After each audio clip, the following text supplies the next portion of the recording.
Hey, what's going on, guys? Mush back at it with another video. In today's video, I want to highlight AMD's brand new CPUs that should be coming next month, the Ryzen 3 3300X and the Ryzen 3 3100, which were all but confirmed yesterday, and these CPUs are looking to tackle that really budget-friendly option of CPUs, and they're going to be really good options for those of you that are on a tight budget and looking to build a really good gaming PC. The things Ryzen is doing and AMD is doing with Ryzen has opened the floodgates for people to build even better PCs at a very, very tight budget, and this is really incredible to see. Coming in May, we've got the new CPUs, but then in June, we've also got new B550 boards that are going to make things even better. PC Gamer has a pretty in-depth article on it, so I do want to go over that and give you guys my thoughts on it as well. I don't talk about hardware as much as I used to, but I do want to get back into that fold.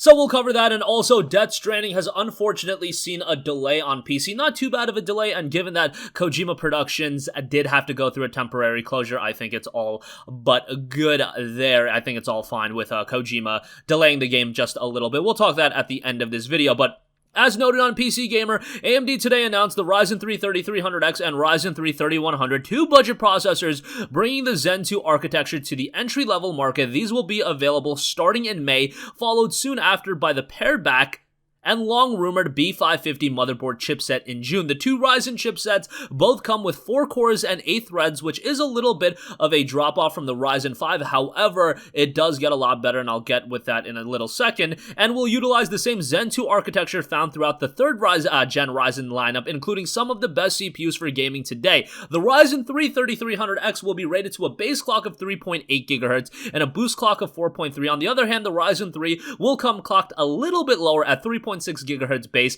and 3.9 GHz boost, and nevertheless, both should be amicable to budget gaming. The best part about all of this is the Ryzen 3 3300X is a 4-core 8-thread CPU, is going to be relatively cheap at just $120. Now, that is MSRP. Sometimes it does fluctuate, but it's a lot better with CPUs than GPUs. GPUs, sometimes you can just throw the MSRP out the window, and it's really going to be up to the discretion of the e-tailer to decide the price point of the GPU and a lot of the other third parties. The Ryzen 3 3100X, on the other hand, will come in just at $99, so that is going to be a fantastic budget CPU option. I think the majority of people are just going to go the 3300X route at 120 given the higher clock rate. However, when you are building a PC at a tighter budget, shaving off that $20, that $20 to $30 does go a long way in fitting something like a better GPU in, so that is something to note. I'm happy that both of those options are going to be available. Both chips will fall close to AMD's pre-existing budget processors, such as the Ryzen 5 1600 and the Ryzen 5 2600. Now, I don't know off the top of my head, but I feel like the Ryzen 5 2600 is a little bit more expensive than 120. Yeah, it's around $140 right now looking at the prices, so the Ryzen 3 3300X actually comes in quite a bit cheaper. And while those chips are hexa-core processors and therefore will take the cake in multi-threaded workloads, these new CPUs with their increased clock speed of the new 4-core Zen 2 CPUs may seem them get ahead in gaming workloads, so that's going to be really great. And in the coming months, if you're looking to build like a $400 to $600 gaming PC, that might be the best route to go. Maybe at the $600 range, you can put in an even better CPU, but at a $400 to $500 range, and it's going to be feasible to build a high-quality gaming PC at that price point. I really do believe that. These CPUs are going to be really, really great options, and they're still going to offer a ton of performance as long as they're paired with a quality GPU, which, again, getting a quality GPU right now is relatively easy at a really good budget. Just depends on if you want to go NVIDIA or AMD on that end. On that end, NVIDIA does seemingly have the better drivers right now, so that's always something to ascertain. But AMD, from a budget standpoint, their GPUs are still pretty insane. From June 16, 2020 onward, you'll be able to unlock the full compatibility with your 3rd-gen Ryzen, including PCIe 4.0 support, even on a tighter budget. That's the day AMD's long-awaited B550 chipset will arrive, undercutting the Enthusiast X570 board for PCIe 4.0 compatibility, so that's going to offer you something to get more features, but at a cheaper price, so that'll be really cool to see. Otherwise, you can still get an even cheaper motherboard with a little bit more limitations, but still rather good. Again, these CPUs should be out in May, and if you're looking to build a PC anytime soon at a really tight budget, I would wait until then, see how the market shakes up. After then, we could even see some price drops on the Ryzen 5s. Who knows as far as how that'll shake out. But for all of you guys building your Steam libraries with all of these free games, all of these great deals, but you still don't have a pretty high quality gaming PC, well, come May, come June, you're going to be able to get one pretty high quality at a very, very cheap price. All right, moving on from that, I do want to quickly highlight that Death Stranding has unfortunately been delayed on PC. Originally scheduled to be released in June, it will now be dropping on July 14th, I believe. Yeah, July 14th. So that's not a big delay. It was originally scheduled to release on June 2nd. But if you guys don't know, Kojima Productions actually had to temporarily close down because of everything going on. But Death Stranding is a game that I'm very much excited to give another go on PC. I really want to see the technical limitations come completely off on PC because this is a beautiful game. And of course, Kojima, what they did with Metal Gear Solid 5 and that PC port was tremendous. And I imagine that Death Stranding is going to be just as good of a port. And MGS5 was a gorgeous game on PC that ran so smooth. Death Stranding, of course, is a game that's a little bit of an acquired taste. Some people really like it, other people not so much. I myself, I really enjoyed it just because it tried something so unique, it tried something so different, and ultimately I think for video games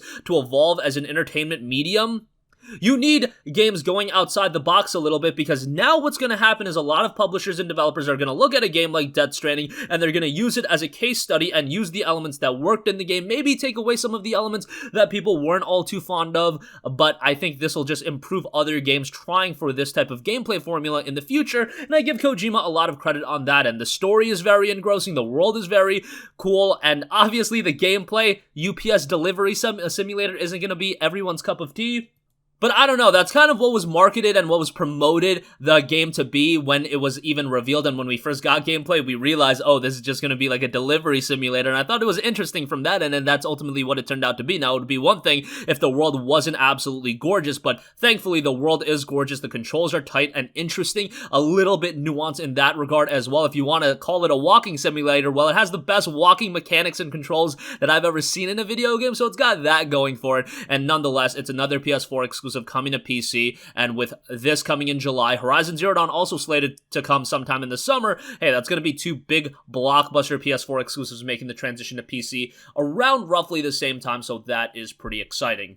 And that's going to conclude this video, guys. Again, AMD's new $100 and 120 Ryzen CPUs are going to be great for those of you looking to build a budget PCs. I know a lot of you guys got your stimulus check, but you can't blow that entire $1,200 on a gaming PC. Maybe spend $400 or $500 and then use the rest of it on actual necessities. But hey, that is an idea, and AMD could be doing something really great with those CPUs. Unfortunately, Death Stranding, on the other hand, has been delayed until July 14th, but that's not even too steep of a delay, and hey, there's a billion other games to play right now, so maybe tackle your backlog for now. That's going to conclude this video. If you guys have a request for a future video, you can leave that in the comment section down below, and I will catch you guys in the next one. Peace out. Hey, what's going on, guys? Mush here again. Hope you enjoyed the video. As you guys might know, YouTube's notification system is sometimes a little bit wonky, even if you're subscribed to the channel. Maybe you're not abundantly aware that I uploaded a video. To remedy that situation, make sure you hit the bell notification button. This way, whenever I upload a new video, and I try to upload as consistently as possible, you will be notified directly of the upload, and you can watch it as soon as it goes live. I would really appreciate it if you guys hit that button so you can stay up to date with all of the content I'm posting. But as always, guys, thanks for watching, and I'll catch you guys in the next one. Peace out.